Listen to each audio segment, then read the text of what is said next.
A robbery takes a violent turn overnight. How surveillance video may be the key to solving this case. Lawmakers on Capitol Hill still have not made a decision on the Speaker of the House. There's a vote underway as I speak. We'll bring you the latest. And mostly sunny and close to perfect temperature-wise. How long does it last and when do rain chances come back? We take a look coming up. Live from KSAT12, the news at noon starts right now. The fate of Michelle Barrientos Vela now in the hands of a district judge. The defense and the prosecution both resting their cases in this, the 9th day of her sentencing hearings. We will know within the next couple of hours whether the former constable will be given prison or handed probation for tampering with records. Dylan Collier live at the Bexar County Justice Center as the anticipation builds. Dylan? David and Ursula, Judge Vela Mesa will spend the lunch break going over evidence in this case before issuing her sentence at 1:30. The prosecution this morning flew through its closing argument, spending just a few minutes detailing all of the crimes that Barrientos Vela committed during her 33 months in office and the impact that those crimes had on her deputies and the community at large. The defense and attorney Jason Goss were much more methodical. Goss spent about 45 minutes saying that the arrest of Barrientos Vela and subsequent trial had humbled his client and that she deserved to stay with her family instead of going to prison. Goss also said at this point he had no choice to admit that she was not suited to be an elected constable. Nobody is saying that she is the paragon of law enforcement. I'm gonna say it. I'm not saying that she knows or that she knew that that was wrong. Criticism of her ability to be a public official, a last-ditch effort to try and keep Barrientos Vela from going to prison. The prosecution has asked for a 6-year prison sentence. Her attorneys, of course, have asked for probation on the lower end of that punishment scale. She has already indicated that she will appeal this felony conviction of tampering with records. That will likely keep her out of prison, even if she's sentenced to prison today, until that appeal can be heard. Again, this sentence expected to be handed down by Judge Vela Mesa about 90 minutes from now at 1:30 this afternoon. Reporting live outside the Bexar County Justice Center, Dylan Collier, KSAT 12 News. When today's sentence is read in court, we will live stream that on KSAT.com. Scan the QR code there on your screen. Go to the feed on our website. You can also watch it on KSAT YouTube page. San Antonio police say that a gunman who was out to rob a man also nearly took his life. They are still looking for that gunman who shot and critically wounded the victim. Katrina Weber reports it happened just as a night out for the man was winding down. It's just past closing time at Mustang Sally's, but San Antonio police are only beginning to open an investigation. They say a 33-year-old man walked into the bar a little after 2 this morning, asking for help after being shot outside. As paramedics rushed him to a hospital, investigators took their time looking for evidence and the shooter. They believe the victim was shot during a robbery. I spoke to a worker who was inside at the time, and he says the shooting happened right back here by this garbage dumpster. In fact, he says the whole thing was captured on surveillance cameras. The video has been turned over to police, but the worker says he got a good look at it. And the camera showed the gunman ripping a watch off the victim, then shooting him and running away. He says the man who was shot was a customer of the bar and was attacked as he walked to his car. The last word from police was that he is in critical condition. They're still trying to find the shooter. Katrina Weber, KSAT 12 News. A man recovering after a scary crash on the northeast side of town. Officers say just before midnight that man was speeding on Loop 410 near Perrin Vital. Police say that he crashed his vehicle into a highway wall. Crews had to free him from the car. He is now in hospital, but should be okay. And staying on the city's northeast side, police want to catch up with a hit-and-run driver who slammed into a man at a crosswalk this morning. The man was hurt while trying to walk across Perrin Vital in Thousand Oaks. A driver in a white pickup hit him, and this noon there's still no sign of the driver of that truck. The man who was injured should be okay. In Rome right now, Pope Benedict lying in state for a final day. ABC's Mike Marsa has a look at the prep work that is still ahead of tomorrow's huge funeral services. Pope Francis at his weekly general audience, offering prayers for Pope Emeritus Benedict XVI. Volgere il mio pensiero a lui. Hours before he presides over his funeral mass in St. Peter's Square. Final preparations are underway. Red curtains hung between the columns, security getting tighter. While we were here, we thought this would be the right time to go visit him. A line of people waited to get inside St. Peter's to see Benedict lie in state for the final day. It's emotional, actually, because this is the first Pope that I know, because I'm actually 20. And I saw all of the process of the renounce of his and the Franciscus Pope. It was like living a historical moment. More than 135,000 people have already flowed through the Basilica the first 2 days, including Ted English from Austin, Texas. It was sad, of course, but then you think about the life that he has had, the long life that he's had, and the impact he's made on our faith. After the public viewing hours, his coffin will be closed in a private rite. In the morning, the coffin of Pope Emeritus Benedict XVI will be brought here to St. Peter's Square, where the faithful can recite the rosary before the service. Benedict retired in 2013. He asked for a simple, solemn service. The only official delegations invited from Italy and Germany, where he was born. I liked him, yeah. In our country, in Germany, many people didn't like him and don't like him and say, oh, he was so conservative. The controversial Catholic leader's death drawing people from around the world, mourning the man and marking the moment. I'm very close to the Catholic Church. I go to church every Sunday, so it was special to come here and be a part of this experience. So I'm really glad he came. Pope Emeritus Benedict XVI will be celebrated with a mass similar to that of a sitting pope with some modifications to the prayers. The service is expected to last 2 hours. Mike Marza, ABC News, the Vatican. Back here in the States, drama still playing out at Capitol Hill. Nominations and speeches have taken place again, and Republican Kevin McCarthy has been nominated for a fourth time, continuing to make history, but not in a way he wanted. Lawmakers have blocked his bid to become a House Speaker 3 previous times. The vote for a fourth attempt is taking place as we speak. It's the first time in 100 years that the party in control failed to pick a speaker on the first vote. But McCarthy is not backing down. I don't really see the battle. We're not that far away. We only need 11 more votes to win. So I think from a whole perspective, if you talk to everybody, it's not that far away. Once again, the vote continues, and we can tell you right now he will not have enough votes to become the Speaker of the House on the fourth attempt. We'll join ABC in just a few minutes when the vote is finally over, and they'll let us know the final tally and where we go from here. In the meantime, we know that matters on Capitol Hill are on pause. The Speaker is required for would-be members to be sworn in and for the chamber's business to begin. Still coming up this half hour, the Texas Longhorns took one on the chin last night from Kansas State. The two teams did combine for a conference record, though. Larry Mears with the highlights coming up. There's something fishy about how this lettuce was grown. Coming up next, we're going to dive into the world of aquaponics and how San Antonio schools are jumping in, too.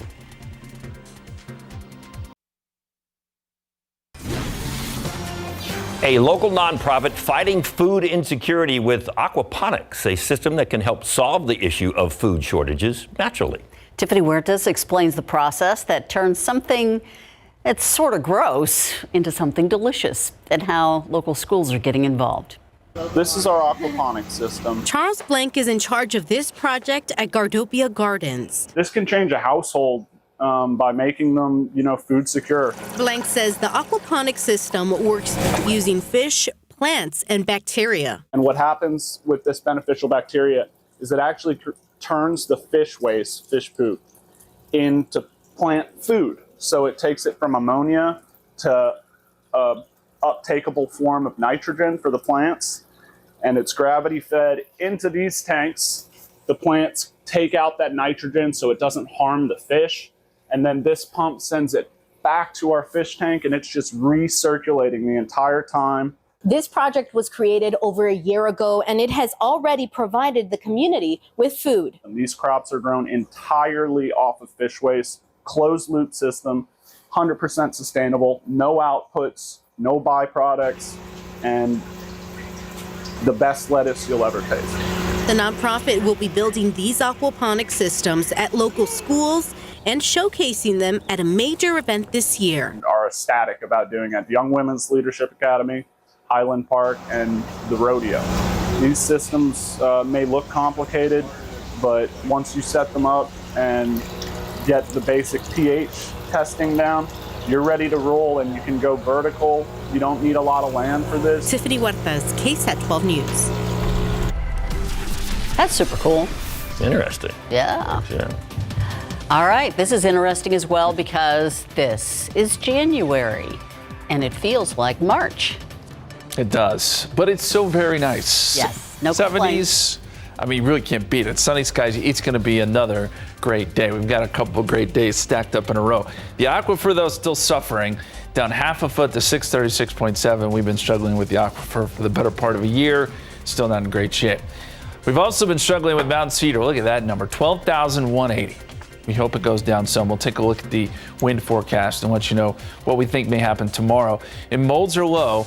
They're at 300. Your entire forecast, including the weekend, coming up.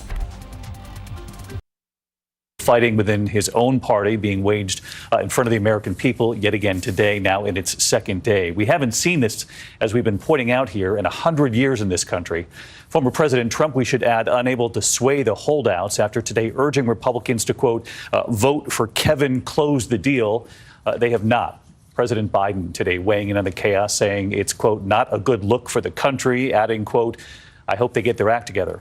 McCarthy arrived on Capitol Hill sounding optimistic this morning, insisting he's not backing down, saying, I think we will get to 218.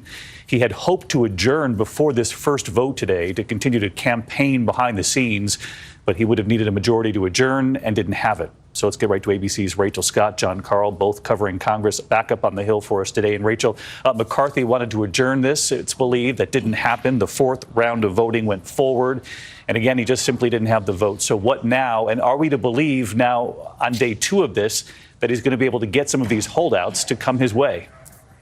Well, David, what we are witnessing right now is just simply extraordinary. And Republican leadership was in talks to try to adjourn the House as soon as they convened. But Kevin McCarthy didn't even have the votes to do that. You know, leaving the Capitol yesterday, I had an opportunity to speak with him, and he told me that was not the day that he wanted to have. And I can imagine he may be saying that once again today, because for the fourth time, he does not have the votes to become the next Speaker of the House, even after making some major concessions. The big question now is, where does this go from here? I asked him, is there any scenario in which you will back away from the speaker's race? And he told me, no, it is not going to happen. But what is it going to take to get some of those conservative Republicans to cave? And John Carl, former President Trump, saying, vote Kevin, let's get this done. They didn't listen. So what does it say about all this and about former president's sway or lack thereof here today? I mean, Donald Trump came out and gave a full-throated, hearty endorsement this morning of Kevin McCarthy, urging Republicans to unite behind him, vote for him. And what happened? It didn't sway a single vote. All 20 who voted against McCarthy yesterday in the third ballot voted against him again today. And actually, David, McCarthy lost ground. He got one fewer votes because Victoria Sparks, a Republican from Indiana, voted present. That was somebody who had voted for him all three times yesterday, now voted present. Why did she vote present and not vote for Byron Donalds of Texas, who was put into nomination? Well, we don't know yet. We haven't had a chance to talk to her. She is a Ukrainian American, and Byron Donalds has been harshly critical of aid to Ukraine. That may have been a factor here. But what matters is McCarthy's vote total actually went down on the fourth ballot. Last and quick question for both of you. Are the Republicans, given your sourcing up there on the Hill, aware of the obvious optics here on day two? This is a big deal that Republicans would get back control of the House, and yet 2 days of chaos here, unable to select a speaker. And if Kevin McCarthy is able to pull this off in the end, what are they doing to this speaker and his power, essentially, to sort of coalesce this group of Republicans behind him moving forward? What does this portend for the next 2 years in the House? I mean, make no mistake about it. This casts a major shadow over that win, the majority in the House. We do not have a functioning Congress at this point. No bills can be passed in the House. Members cannot even be sworn in until there is a speaker. And there is a question that if McCarthy is able to pull this off, what kind of speaker is he going to be? He certainly would enter in a weaker position than he would if he had gotten this on the first time around. Look, Republicans won the majority, David, but they don't have Congress. There is no Congress right now. So I think they are aware of those optics, although those that are opposing McCarthy don't seem to care very much about that at all. Again, bottom line here, as you both point out so well, Congress is at a standstill while Republicans on day 2 now are still unable to select their speaker. Rachel Scott, John Carl, we count on you, and we'll come right back to you this afternoon if there is an unexpected moment that comes our way, or if perhaps there is a speaker by the end of the afternoon. And of course, both of them and our entire team will be with me for World News Tonight later today. Our coverage will continue ABC News Live, abcnews.com, and I'll see you for World News Tonight. I'm David Muir in New York. Good day.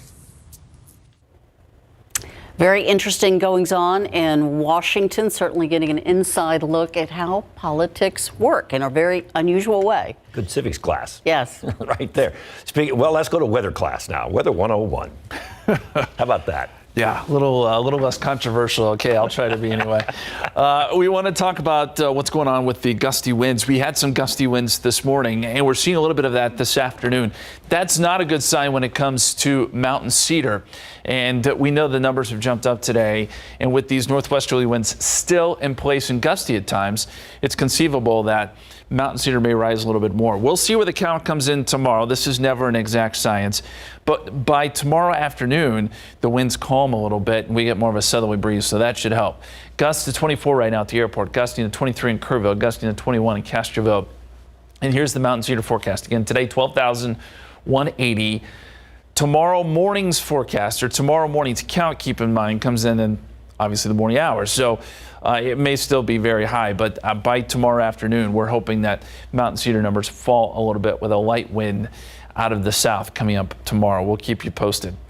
As for right now, we've got some thin high clouds working through the sky. 71 degrees, dew point is at 31. That's a low number. And we talked about those breezy winds. If we're going to see any cloud cover today, it'll be the thin high cloud stuff, and it's not a big deal. There's really not much of it out there moving through Kerrville right now into the north of San Antonio.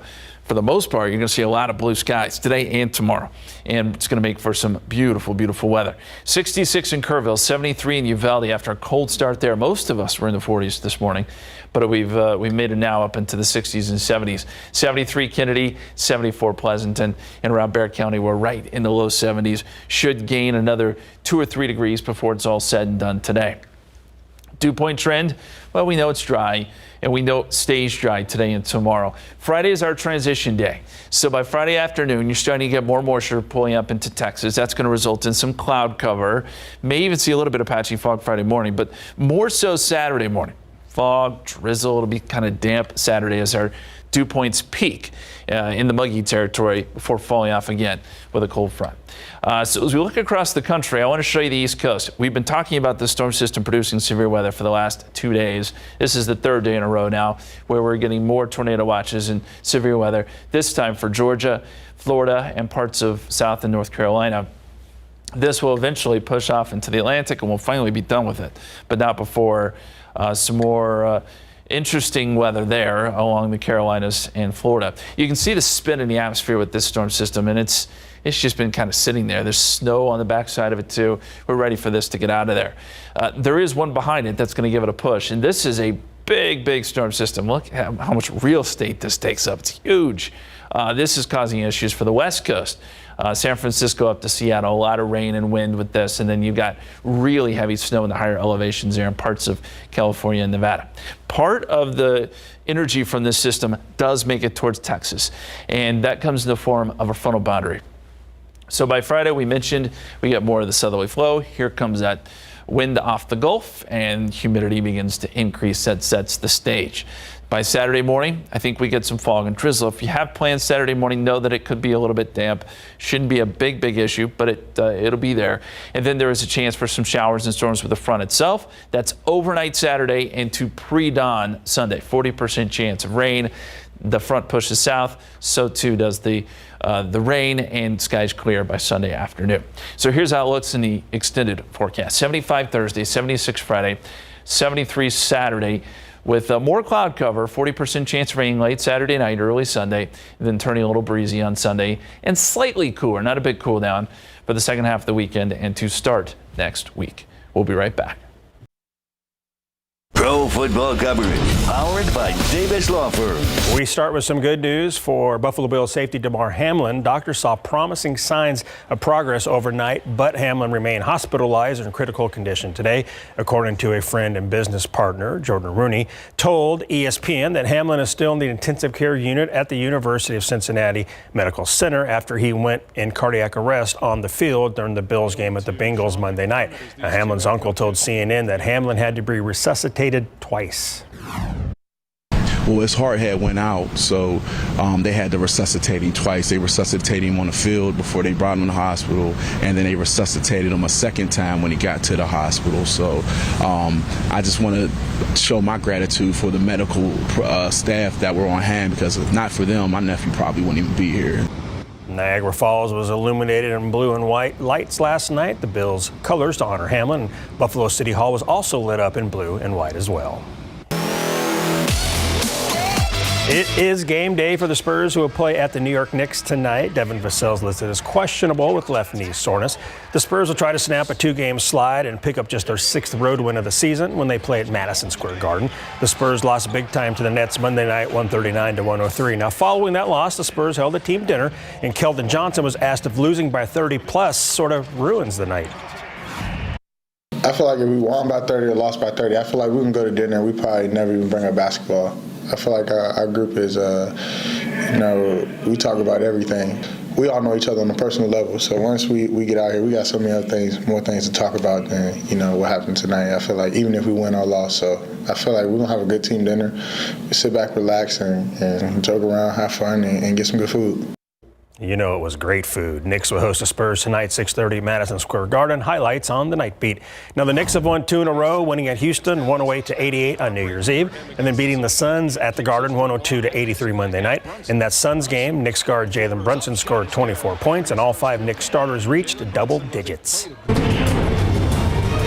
In men's college basketball, Keontae Johnson and the Kansas State Wildcats dominated number 6 Texas last night in Austin. Johnson handed out 5 assists, scoring 28 points, hauling in 9 rebounds. He certainly had it going on. The Wildcats, who never trailed in this game, shot 54% from three-point range, sinking 13 of 24 threes. They shot 60% overall and made 31 of 33 free throw attempts. Kansas State gets a big win in Austin, 116-103, setting a record for most points combined with 219 in regulation. The old mark was 199, dated back to February 2002. Tyrese Hunter and Marcus Carr combined for 56 points for Texas in the loss.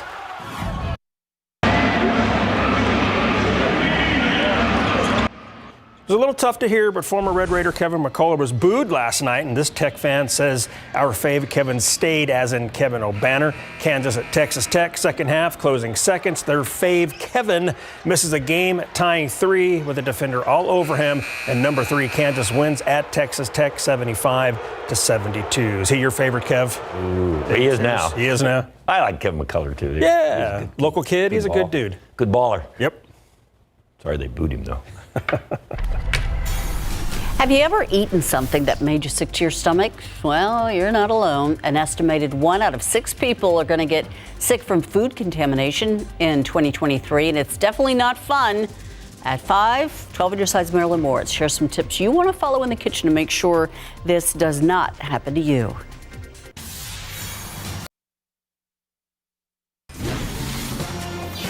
Even with aggressive Federal Reserve rate hikes to fight inflation, business leaders and CEOs still confident we'll see a recession this year, but some researchers not so sure. Moody's Analytics, which provides economic data and research, says a so-called slow session is more likely than a recession. A slow session is when growth grinds to a near halt, but a full economic downturn is narrowly avoided. Moody's Analytics chief economist says it will take policy making by the Federal Reserve and some luck, but he thinks consumers can weather the storm in 2023. It's not the weather or its computers, but Southwest Airlines still once again had to cancel or delay some flights yesterday. The airline said it had issues with a third-party vendor, IBM, which had a brief outage to the service that provides weather data before the airline can dispatch flights. Southwest has not said how many flights were affected by the delays, but it said the impact was minor and resolved quickly. Southwest already facing scrutiny over its cancellation of more than 15,000 flights during peak holiday week travel last week, along with multiple investigations and at least one lawsuit. It is sentencing day for the man behind the national college admissions scandal. Rick Singer set to be sentenced later today for his role in helping clients give their kids a back door into college, cheating their way into some of the country's most elite schools. Singer admitting to an elaborate scheme that included faking athletic credentials, photoshopping pictures, and cheating on standardized tests, with some parents spending upwards of $6 million in bribes. Singer pled guilty to charges including money laundering and obstruction of justice. The prosecution recommending Singer serve 6 years behind bars. His lawyers are asking for a maximum sentence of 6 months. Actor Jeremy Renner is thanking his fans for support as he recovers from a serious snow plowing accident. Renner posting this picture on social media from his hospital bed. It comes as Nevada authorities are releasing new details about that freak accident, which left Renner with blunt force chest trauma and injuries to his limbs. The sheriff said Renner was using a snow plow, and at some point he got out to help a family member whose car got stuck in the snow. And as he talked to that family member, the 14,000-pound snowplow started rolling. He noticed that the piston bully, is what we call it, as the snowplow, started to move. He went to go back into the snowplow to stop it, at which point a family member and witnesses say they kind of saw him heading to the cab, and then he disappears, and then later is found on the middle of the road as the snowplow passed him, and it ran him over. Investigators are looking into whether any mechanical failures led to the machine to roll and whether it had actually been placed in park. We've seen that video several times. I didn't realize how big that snowplow actually was that he was driving. Oh, yeah. Man. And apparently a big one and an old one. Dangerous, too. Yeah, apparently. We don't have to worry about that here. Look at that, 73 degrees. We can barely keep ice in your glass with this heat. It is fairly warm. It is above average, not like what they're seeing around the rest of the country, where up there in Minnesota, it's still snowing. It's a big storm system up there. Let's look at the numbers right now. We're sitting at 48 degrees at the airport, 42 New Braunfels, 45 right now. As you get out towards Castroville, that's not the current temperatures. Those were the lows this morning. That's what I'm trying to say here. It was chilly to start, but then we've rebounded now into the 70s. 71 degrees here in San Antonio. That's that warm weather David was talking about. 67 up there at Canyon Lake, 70 in Comfort, 78 in Divine. So it's been a nice warm up today, and that's due in large part to that dry air. Really does help us. And as we look at the forecast this afternoon, we make it up to 75. Northwesterly winds will still be there, 5 to 15 miles per hour, but a quick cool down tonight. We're down to 54 by 10 o'clock. And we'll be looking at some pretty chilly weather as we get into tomorrow. Let's look at some of the weather headlines really quick. Beautiful today, sunny and nice. Humidity comes back on Friday, and that's what leads to our next rain chance. Could we see some wet weather on Saturday? Entirely possible. Drizzle early, and then maybe some showers and even a storm late as our frontal boundary comes through. That's what we'll be watching over the weekend. And we're going to get you that weekend forecast. And we're going to take a look at lake levels coming up here in just a couple minutes, guys. Thank you, Justin. The Horned Frogs versus the Bulldogs, a matchup made in the pet store.